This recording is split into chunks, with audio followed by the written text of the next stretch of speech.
Have you ever noticed that after a phone call with an old friend or a lunch out that was supposed to be relaxing, you feel drained? Not just tired, but emotionally wrung out, like someone reached in, stirred everything up, and left without cleaning up the mess? It's not your imagination, and it's not that you're too sensitive or too old or not trying hard enough. Sometimes, relationships, yes, even the ones we've carried for years, start to wear us down more than they lift us up. And that's especially true after 70. Let's be honest. At this stage in life, you've likely weathered your fair share of storms. You've raised children, buried loved ones, navigated health scares, and maybe even started over a few times. By now, you've earned your peace. And the truth is, not every friendship belongs in your present just because it survived your past. In today's video, I want to talk with you, not at you, about something many people over 70 feel but hesitate to say out loud, that friendships can become exhausting. That yes, it's okay to need space. And that no, you're not being selfish for setting boundaries. In fact, doing so might be one of the kindest things you do for yourself. So let's talk about what this really looks like. Let's say you've had a friend for years. You've shared everything, from hospital scares to holiday meals. But lately, their calls feel heavier. Their visits leave your house quieter than before, but not in a peaceful way, in a hollow way. You dread the phone ringing. You start making excuses. And then comes the guilt. Why do I feel this way? Aren't friends supposed to be a blessing? Yes, but not all the time, and not without balance.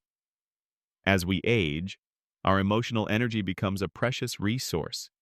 You no longer have the bandwidth to entertain every complaint, fix every problem, or fill every silence. You've spent decades being there for others. And now, it's okay to want someone to simply sit with you in the quiet, or talk about birds and gardening and the small joys that make a day feel good. The first sign that it might be time to rethink a relationship is this. You leave interactions feeling worse than when you went in. Not just once, not just after a bad week, but regularly. The conversations are draining, not energizing. The topics revolve around complaints, drama, or criticism. And you, more often than not, feel like a sponge absorbing everyone else's worry. That's not what connection is supposed to feel like. Another sign? You feel a sense of dread before you see or speak to them. You don't look forward to the conversation. You brace for it. That knot in your stomach before a lunch, that tightness in your chest when you see their name pop up. It's your body telling you something your brain has been trying to ignore. That maybe this person no longer brings you peace. It's not a matter of blame. Life changes us. Sometimes people grow in different directions or carry unhealed pain that starts to spill over. Maybe your friend is lonely and leaning harder on you than you can handle. Maybe they've always been critical, but now it feels louder. Or maybe they're unaware of how much they take without giving. Whatever the case, you have permission to listen to your gut. Now, here's something I want to say with a full heart. Needing boundaries is not a rejection of the person. It's a recognition of your own needs. Think of boundaries like a fence in a garden. You don't put it up to keep beauty out. You put it up to protect what you're growing. Your peace, your joy, your healing, your strength, those are things worth guarding, especially now. Let's say your friend always insists on calling at 10 p.m., even though you've asked them not to, or they show up unannounced and stay for hours, leaving you exhausted. Or they always redirect conversations back to themselves and never ask how you're doing. These are moments where a kind, clear sentence can change everything. I'm finding that I need more quiet time in the evenings. I love our chats, but I need to start keeping visits shorter. I want to share something too. Can we talk about how I've been feeling? Boundaries don't have to be harsh. They can be soft but firm, like a quilted wall. strong enough to protect, but still made of care. It may feel uncomfortable at first, especially if you're used to being the one who gives, accommodates, and absorbs. But let me tell you something important. The people who truly care about you will honor your boundaries. They might be surprised. They might need time, but they won't punish you for protecting your own well-being. And the ones who do push back? Well, they're showing you exactly why the boundary was needed in the first place. So if you've been feeling worn down by certain relationships, if a part of you is whispering that something isn't right, I want you to know you're not alone. I've spoken with so many people in their 70s, 80s, even 90s, who feel this quiet exhaustion from friendships that once felt like home, but now feel like weight. And every single one of them found a little more peace when they gave themselves permission to draw a line. This isn't about cutting people out. It's about letting yourself in, letting yourself rest, recharge, and rebuild connection in ways that feel mutual and nourishing. Letting yourself say, I matter too. And if you're not sure where to start, just notice. Pay attention to how you feel after certain conversations. What lingers? What lifts you up? Your body keeps score, even when your heart tries to be polite. Now that we've explored how to recognize those first signs of emotional fatigue, let's continue this conversation together. Sometimes the hardest part isn't noticing that something feels off. It's believing we're allowed to do something about it. You see, many of us grew up with the idea that loyalty is unconditional. Once a friend, always a friend. You stick it out, you show up, you keep the peace. Especially after 70, when people around us start disappearing, there's an unspoken pressure to hold tight to whoever's left, no matter how they make us feel. But I want to gently challenge that belief today. Because here's the truth. Connection without kindness is not connection. And history without respect is just a memory, not a bond. Let's talk about another sign. It may be time to reevaluate a friendship. You feel like you're not being heard. You speak, and they interrupt. You share, and they dismiss. You try to explain how something made you feel, and they say, "You're just too sensitive." These moments chip away at your sense of self, slowly, almost invisibly. Maybe it's someone you've known for decades, someone who still sees you as the version of yourself from 30 years ago. And no matter how much you've changed, grown, softened, or strengthened, they treat you the same. It can make you feel invisible, trapped in a role that no longer fits. And that is exhausting. When a relationship doesn't allow room for who you are today, it's not rooted in love. It's stuck in habit. And you deserve more than that. You deserve friendships that see you as you are now, not as you were. Friends who don't expect you to play a part or tough it out. Friends who listen, not just wait to speak. Friends who don't just want your company, but want your comfort and joy too. One woman I spoke to recently said, "I realized my friend only called when she needed something, never just to ask how I was doing." And after years of saying yes, she finally said, "Not this time." And the silence that followed? It felt like peace, not punishment. That's the thing about boundaries. They reveal the truth, not just about others, but about us. Which brings us to the next sign. When being around someone forces you to shrink. You find yourself withholding, avoiding certain topics, biting your tongue. Maybe you don't share good news because you know they'll turn it into competition. Or you avoid talking about your struggles because they'll respond with, "You think that's bad? Listen to what I'm going through." Friendship shouldn't be a performance, and it definitely shouldn't be a burden. You've lived long enough to know what it feels like to be appreciated, and what it feels like to be tolerated. You deserve the former, always. Now I know what some of you might be thinking. But what if I'm overreacting? What if it's just me being too sensitive? Here's what I'll say to that. Feelings don't lie. They may not always tell the whole story, but they always tell your story. If something consistently makes you feel small, or tired, or disrespected, that matters. Even if the other person doesn't see it, even if they're not doing it on purpose. Intentions don't erase impact, and you are not too sensitive. You are finally sensitive to yourself. That's a good thing. Here's a small shift that can help. Instead of asking, "Am I overreacting?" try asking, "What do I need right now to feel safe and respected?" That question opens the door to clarity, and clarity opens the door to change. Let me tell you about George, a viewer who wrote in last year. He said, "I realized I felt more lonely with my old poker group than I did on my own. They joked in ways that used to be funny, but now just felt mean. They cut me off when I talked about my late wife. So I stopped going. I started walking at the park instead. One day, I met another widower. Now we walk together twice a week and talk about everything. Our dogs, our grief, old music, silly things, and I feel more like myself again." That's what happens when you make space for better. Not bigger, not louder, just better. Warmer, gentler, real.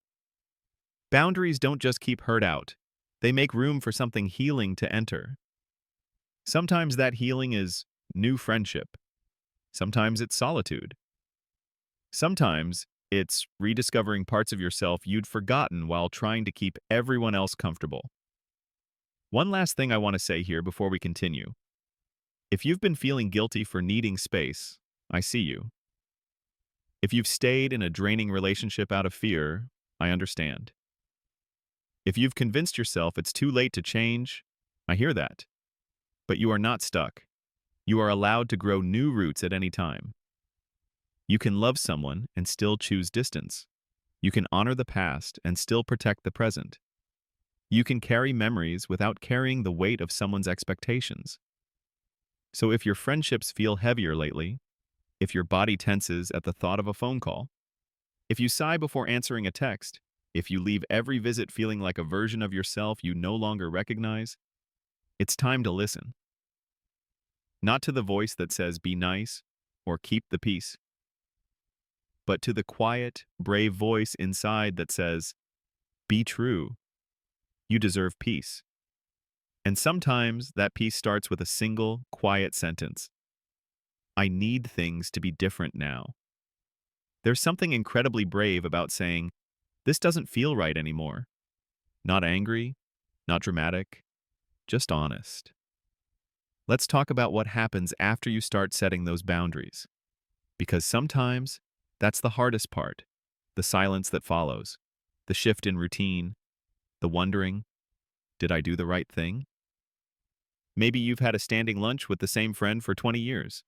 But lately, every time you meet, you leave feeling drained instead of uplifted. And when you finally say, I think I need a break, their response isn't kind, it's cold. That reaction doesn't mean you were wrong. It means the friendship depended on you always saying yes, and you've stopped doing that. There's a difference between losing a friend and realizing someone was never truly one to begin with. That's a painful truth, but also a freeing one. Because once you stop chasing peace at your own expense, you start inviting something better. The final sign that a friendship might need boundaries is this. When you feel lonelier with them than without them, it's a quiet loneliness. One that sits next to you at the table while they talk endlessly about themselves. One that follows you home after a visit where you weren't asked a single question. One that whispers, you're not seen here. Not really. You can love someone and still feel invisible around them. And that kind of loneliness cuts deeper than being alone. But here's the good news. Once you recognize that, you can start building connections that actually feed your spirit, not drain it. Maybe that means reconnecting with someone from the past. Maybe it means joining a book club or starting one. Maybe it's volunteering or learning something new. Or maybe it's simply taking time to sit with your own company and remembering that solitude is not punishment. It's rest. It's healing. It's clarity. And slowly, as you make space in your life, by clearing out the noisy or neglectful friendships, something happens. You start noticing the quiet ones, the ones who show up gently, the ones who listen, the ones who don't need to be the center of attention, but make you feel centered when they're around. Boundaries do that. They don't just push people away, they help you see who's really standing with you. One viewer, Janice, wrote in and said, "After I stopped reaching out to someone who never made the effort back, I realized how often I'd been clinging to crumbs. Now, I text my niece instead. She always responds with warmth, even if it's just a quick message. That small shift gave me more joy than years of trying to make something else work." That's the shift we're talking about here. Not loneliness, but lightness. And look, I get it. Setting boundaries doesn't always look like drawing a dramatic line in the sand. Sometimes, it's just choosing not to answer right away. It's politely declining a visit. It's not explaining yourself every time you say no. You don't need to justify wanting peace. You don't need to earn your right to rest. You don't need to stay where you're not seen. And for those of you thinking, "But if I walk away, I'll have no one left," I want you to remember this. Empty space is not failure. It's preparation. It's the field you clear before something better can grow. Friendship in this stage of life should feel easy. Not effortless, but easy.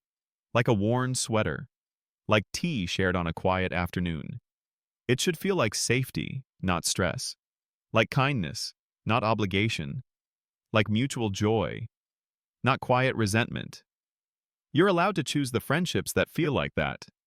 And if they don't exist yet, it's not too late to find them. You'd be surprised how many people are waiting for someone just like you. Real, kind, wise, and quietly brave enough to start again. Let yourself be that someone. For yourself. And trust that peace, true peace, is never selfish. It's sacred. Especially after 70, when every minute matters more than ever. You've earned the right to use that time however you need. And if that means saying, "I love you, but I can't do this anymore," then that is not cruelty. That is self-respect. And self-respect is the beginning of everything. If no one has told you this lately, let me be the one to say it clearly. You are allowed to change. And so are your relationships. Just because someone has known you a long time doesn't mean they know how to love you well now. That's a hard truth to hold, especially after 70, when we've all been taught to value loyalty above everything else. But here's the catch. Loyalty without mutual care isn't noble. It's draining. We stay in relationships far past their season sometimes because we're afraid to be seen as cold. We don't want to hurt anyone. We don't want to cause waves. But when the cost is your peace, your energy, your ability to rest and enjoy your own life, that's too steep a price. Let's go back to something simple. Picture a quiet Sunday afternoon. No plans, no pressure. Just you, maybe a good book, maybe a pot of something warm on the stove. Now imagine the phone rings, and you know it's someone who only ever calls to complain, or ask for something, or rehash the same old drama. What do you feel in your body? Tightness? Dread? Exhaustion before you even pick up? That's your sign, right there. You don't need a big incident or a final straw. Sometimes the truth is just how tired you are. And it's okay to listen to that. In fact, it's necessary. Because the older we get, the more we realize that our most valuable asset isn't money or time or even our health. It's our energy. Who we give it to. Who returns it. Who lets us just be. One woman recently commented, "After 72, I started asking myself, would I make a new friend who treated me this way? If the answer was no, I stopped chasing the old ones." That kind of honesty takes courage, but it's the kind of courage that frees you. So, here's what I want to leave you with. Friendship after 70 should not feel like work. It should feel like home, like exhale, like belonging. And if it doesn't, you are allowed, more than allowed, encouraged, to shift that. Set the boundary. Take the space. Say the quiet no. It may feel lonely at first. It may feel strange. But it won't stay that way forever. Because when you start showing the world that you value your peace, your energy, your worth, you attract people who value it too. And to those of you wondering, what if they don't understand? What if they get upset? Let them. You are not responsible for managing someone else's discomfort with your growth. Let them learn. Let them reflect. And if they don't, that's okay. You still get to grow. Because here's the truth no one says out loud. Boundaries are not the end of love. They are how we keep it honest, how we keep it safe, how we know what's real. And at this stage in life, you've earned the right to want what's real. So please, let this video be your permission slip to rest, to recharge, to reclaim the parts of yourself that got lost trying to keep everyone else comfortable. You don't need to explain your peace. You just need to live it. If this video spoke to you, I'd love to hear your story in the comments. You never know who needs to hear what you've lived through. And if you found this helpful, go ahead and give it a like. And don't forget to subscribe to the channel. We've got more coming your way. Real talk, gentle truth, and reminders that your best years can still be ahead. Here's to setting boundaries without guilt. Here's to friendships that lift instead of drain. Here's to peace that finally feels like yours. Here's to living your best life on your terms.